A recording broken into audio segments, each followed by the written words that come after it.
अपने माँ बाप को तीर्थ यात्रा के नाम पर ले जाते हैं और तीर्थ यात्रा के नाम पर उन लोगों को भी कष्ट होता है।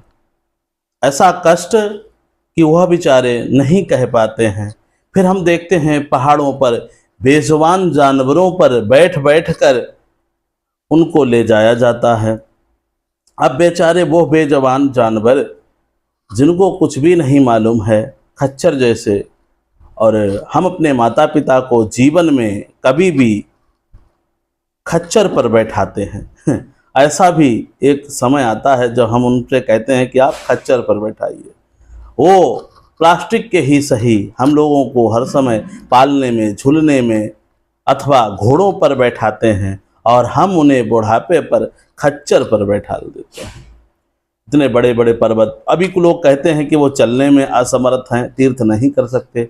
अरे तो उनको जवानी में तीर्थ कराइए, उनको जब चलने में समर्थता हो तब उनको तीर्थ कराइए, परंतु कभी भी खच्चर पर बैठार कर तीर्थ मत कराइए। उससे उनको पुण्य तो प्राप्त नहीं होगा, अतः पाप के भागीदारी हो जाएंगे।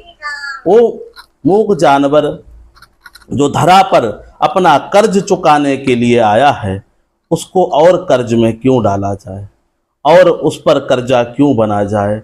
वो बेचारे को चलने में इतनी तकलीफ होती है। आपको जब तकलीफ होती तो आप अपने बच्चों से कहते हैं, तब वह आपके लिए घोड़े खच्चर का इंतजाम कर देते हैं, और जब उनको कोई तकलीफ होती है तो वो बेचारे बोल नहीं सकते, उल्टा मार खाते हैं।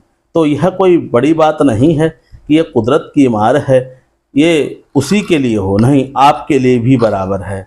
आप ऐसा पाप कदाप भी ना करें। जो लोग यह पाप करते हैं उनको यातनाएं नरक में अवश्य भोगनी पड़ती हैं। जो लोगों को खच्चर पर बिठाकर अपने माता पिता को दर्शन करा रहे हैं, उससे दर्शनों का कोई पुण्य नहीं मिलने वाला, अथवा पाप बहुत बड़ा है। और कोई खच्चर पे बैठकर भला भगवान के दर्शन करने जाता है, किसी मूर्ति के दर्शन करने जाता और यह कामना करे कि बहुत अच्छी गति होगी उसकी, तो वो कभी नहीं हो सकती, क्योंकि खच्चर पे बैठ के कौन सी अच्छी गति होती है। यह हम सोचते हैं, ये नया एक चाल चल गया है, चलन चला है, जो खच्चर पे बैठ के हम प्राय वीडियो में भी देखते हैं। हमने बहुत सी जगह देखा, ऐसे कई घोड़े और खच्चरों की मृत्यु भी हो जाती है। तो वह पाप किसके सर लगता है? उस मालिक के सर नहीं, क्योंकि वह तो उसको भूसा खिलाता है, दाना खिलाता है, अतः उस पर लगती है जो उस पर बैठा हुआ है। तो आप ऐसा पाप कभी ना कीजिए, क्योंकि यदि आपको यह लगता है कि मेरे बात में तर्कशील नहीं है, तो आप शास्त्र उठाकर देख लीजिए। श्रवण कुमार ने स्वयं अपने माता पिता को तीर्थ कराने के लिए, जबकि वो असमर्थ थे, तो उन्होंने एक बैगी बनाई, दोनों तरफ भार बराबर रहे, इसलिए बैगी बनाकर स्वयं उनको तीर्थ यात्रा कराई। परंतु किसी, क्या उस जमाने में खच्चर नहीं थे, घोड़े नहीं थे? क्या किसी राजा के दरबार में जाते और श्रवण कुमार को घोड़े नहीं मिल सकते थे, रथ नहीं मिल, सब कुछ मिल सकता था, परंतु उस वीर ने कभी भी किसी का सहारा लिए बगैर अपने माता पिता की सेवा की और माता पिता को बहंगी में बैठाल कर, कांवर में बैठाकर परमात्मा के धाम पर ले गया और जगह जगह उनको दर्शन कराए। तो आप भी यदि श्रवण कुमार की तरह अपने माता पिता को तीर्थ कराना चाहते तो एक दिन में ना सही 10 दिन में कराइए, परंतु खच्चर पर बैठकर नहीं।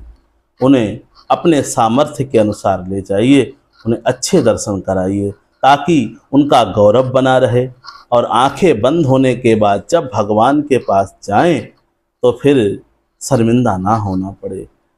अश्वमेध यज्ञ के समान होता है तीर्थ, जो पापों को काटता है, और हम किसी को कलेश देकर यदि वो तीर्थ करेंगे तो वह अश्वमेध नहीं, यह अश्वमेध के समान पाप भी जो होता है, जो विघ्न डालता है, उतना भी पाप हमको भोगना ही पड़ेगा।